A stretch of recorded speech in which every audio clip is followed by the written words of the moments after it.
That really puts it in perspective. That's crazy. I feel so much better now that I have actually measured things instead of just looked at the scale.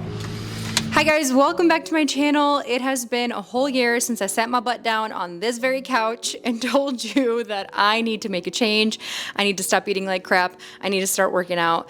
It is time. So here I am doing a 1-year update check-in with some realistic results, guys, because I took my measurements this morning and I was pretty surprised. It wasn't exactly what I expected. How is your fitness journey going? Let me know in the comments. What is one thing you can say you are proud of? Before we dive in, I want to offer a quick disclaimer because this can definitely be a triggering topic to some. If you are not in a season of your life to receive this in a positive way, feel free to skip this video because I only want this to be an encouragement to people. And we all know I am not a nutritionist, I'm not a doctor, I'm not a fitness influencer. I am just a regular mom sharing my journey and what has worked for me. Okay, enough with the disclaimers. Let's jump in. I took this footage of myself before. Not really sure if it would ever hit the internet, if I would ever share it, but once I took my afters today, I was like, okay, this is cool to actually see. This was August of 2024 when I actually committed to this journey and intermittent fasting. My mindset, my goals were not just about weight loss. Right alongside that was just energy levels, clarity, motivation, hormone imbalances, different things that were just not in order. So I did give myself a weight loss goal, which was actually my first time ever really doing that. I can't think of a time in my life where I felt the need to give myself a weight loss goal. Okay, yes, privileged, like, so I am thankful, but after 3 kids, I definitely did gain some weight. But for the sake of not sharing numbers, because I don't know, maybe I will in a future video, but I feel like that can be a little bit too triggering to some. I'll just say that I started off with the goal of wanting to lose 27 pounds. I'm 5'3", I'm pretty short, but I didn't give myself a time limit. I think I figured in the back of my head, like, sure, I'll probably lose that like within a year. Spoiler alert, that didn't happen. Okay, so I talked about intermittent fasting, and I feel like I've had a pretty non-strict approach to this. As a busy mom of 3, I kept it pretty basic, but I did recommend this book to you guys. It's called Fast Like a Girl by Dr. Mindy Pelz. She breaks down all the science behind this. I'm not gonna try, but if you really wanna know the facts, the research behind intermittent fasting, check this book out. And I am not saying you have to do this. I would speak to your own doctor, your own nutritionist, do your own research before you come to a conclusion that you want to try it. But I wasn't strict or perfect at this. Like I said, it's not about rigid rules for me. It was really just about building long-lasting habits and discipline and routine after like years of not having that. So if you're not familiar with intermittent fasting at all, you have a fasting window and then an eating window. So I followed a 17-7 ratio. Basically, I try to eat from 11 a.m. to 6 p.m. So that's a 7-hour window. And then the remaining 17 hours I'm fasting. The 17 plus hours of fasting, she explains, is what helps you reach autophagy. It's a natural process where your body clears out damaged cells and regenerates new ones, improving metabolic health, reducing inflammation, and even contributing to anti-aging effects. One of the many benefits to intermittent fasting, I mean, I've heard stories about people's eyesight improving from intermittent fasting. So amazing things can happen, but she does talk a lot about how women should fast differently from men. Men can pretty much do intermittent fasting like every day and they would be fine. But because of our hormones and our cycles, there's a few other things we need to take into account. So like I mentioned, mainly I do the 17-7 ratio, but about 1 to 2 weeks before my menstrual cycle begins, I don't fast. So she recommends not fasting aggressively during that time period because it can raise cortisol even higher, leading to mood swings, poor sleep, fatigue, and increased cravings. So that's why during this phase, I really loosen up on that fasting window and I focus more on nourishing regular meals. Okay, here's a quick peek into my notes from the book that I wrote down because there are 4 phases she talks about in our cycle, and each one she kind of recommends fasting a certain amount of time. So she does break it down even further, as well as sharing some really good foods to be eating and getting into your body for each of those phases. So when I first started this whole thing, it was very challenging the first couple of weeks. I was counting down the hours on the clock, especially in the morning when I was with my children, because waking up and not eating right away, and I love breakfast. Like, it is my favorite meal of the day.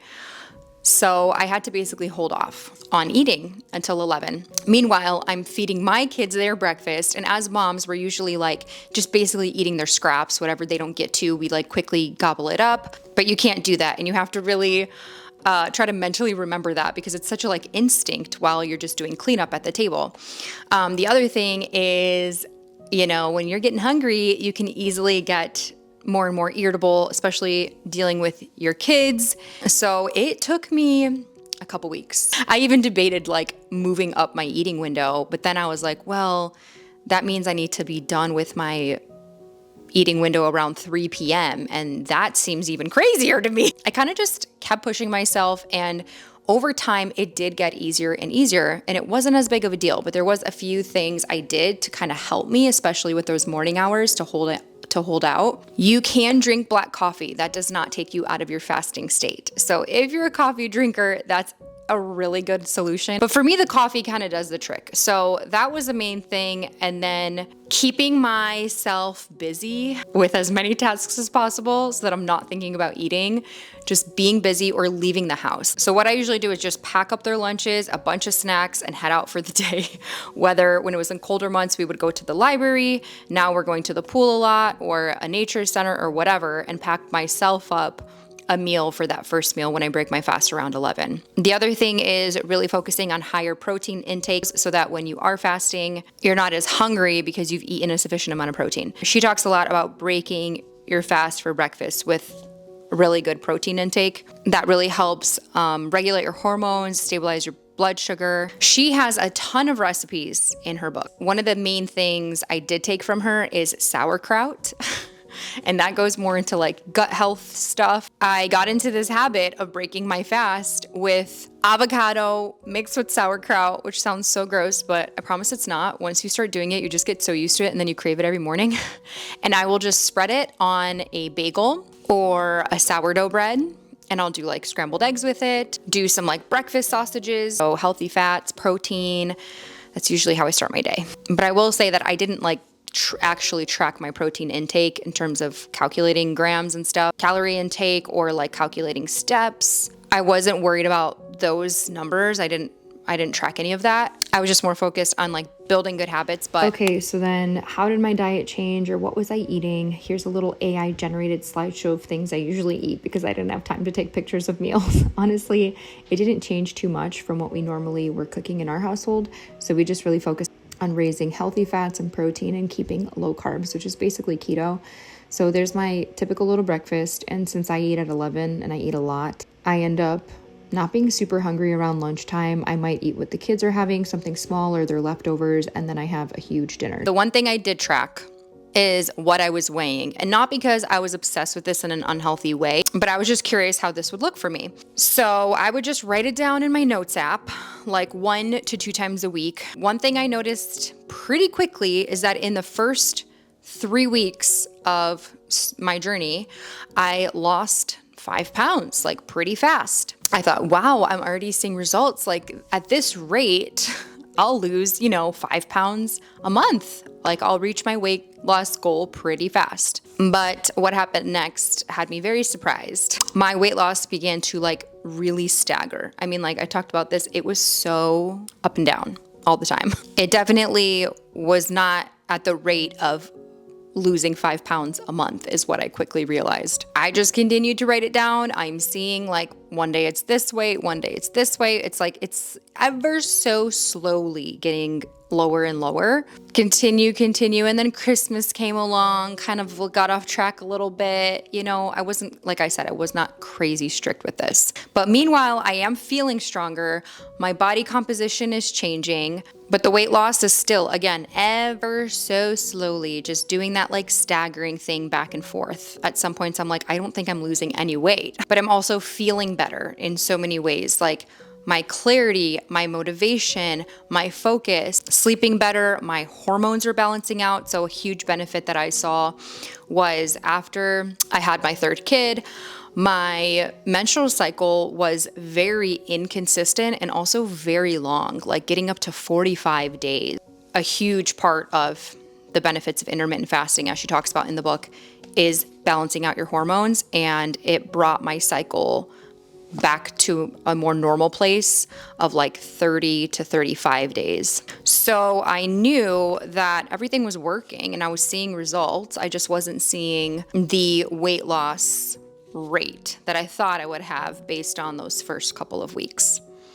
This was definitely an imperfect journey this past year. I did not deprive myself. If we had a date night and it went past my eating window, holidays, like I said, but I do think because I wasn't majorly strict about things, the drawback was that I had slower results. Okay, let's chat more about workout specific stuff. So I started off with pretty light strength training because I like to do weights, and I use the Body by Beachbody workouts, which I've talked about before. I'll put them in the description box if you're interested. A lot of the workouts in the beginning, I had a very hard time finishing. I was like winded by the end.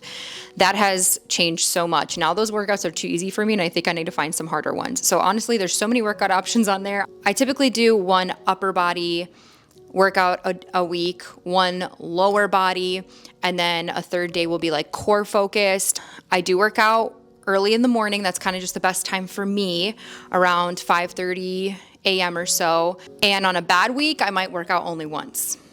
Sometimes that happens.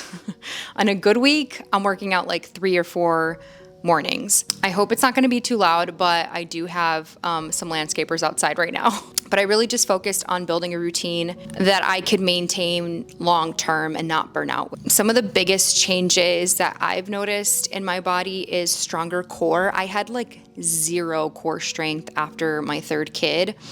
I could barely do a plank. I lost a lot of my arm strength. I couldn't do many push-ups. Now I'm back to doing like a good amount of push-ups. My stamina, like getting through an actual workout, my posture feels better, and just like regular mom things. We're always squatting. We're always picking things up, picking up our kids with like one arm, holding groceries. There's so many benefits to working out that just literally helps us with our everyday life. And I feel like on the daily, I've just been feeling better with those types of things. Okay, let's talk more about these before and afters and measurements. I try to be balanced. I try to have a healthy mindset and not worry so much about the number on the scale. But I did have a moment with Richie where I was like, man, this like staggering weight loss thing is very annoying. It takes like time to finally see like that you've hit a lower number. And he was like, you know what?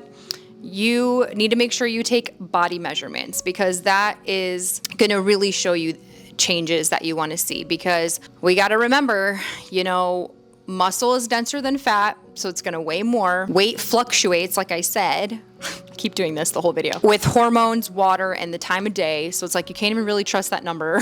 And real body composition does not show up on a scale, right? So that's why I made sure to take before measurements with a measuring tape, and I'm glad I did, and I would really recommend that to anybody who's on a journey out there. There is like body fat percentage testing too, but like I don't know how to do all that stuff. Let's pull up the measurements. So I've lost 15 pounds.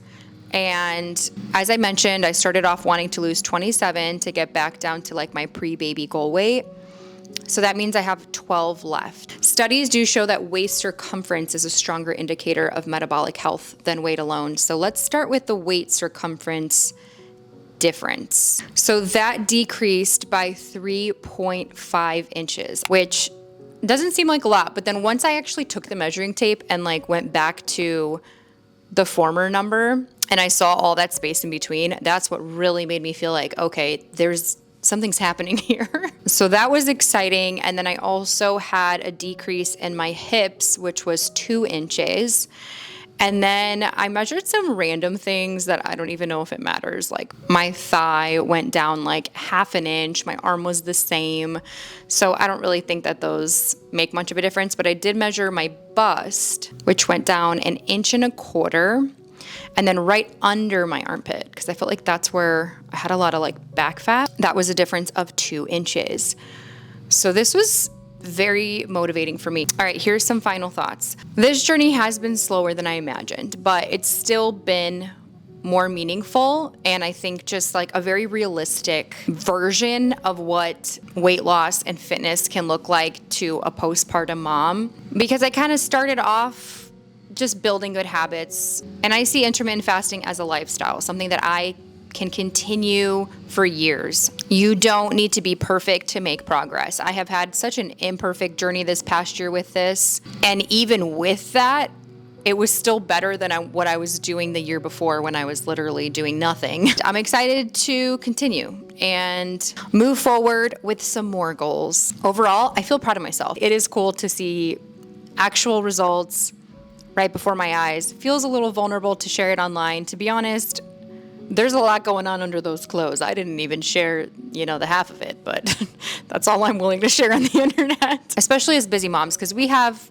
other lives to care for, and it can easily go on the wayside to worry about our own health. But I think that has been one of my favorite things about this process, is being able to set an example for my kids, and like the mornings they wake up early and come downstairs and see me working out, and how that will always be in their mind, and they'll understand how important health is and fitness is as they continue to age. Let me know in the comments, are you on your own health and fitness journey? How is it going for you? And if you want to see more health and fitness related content, let me know. I love you guys, and I will see you in my next video. Bye.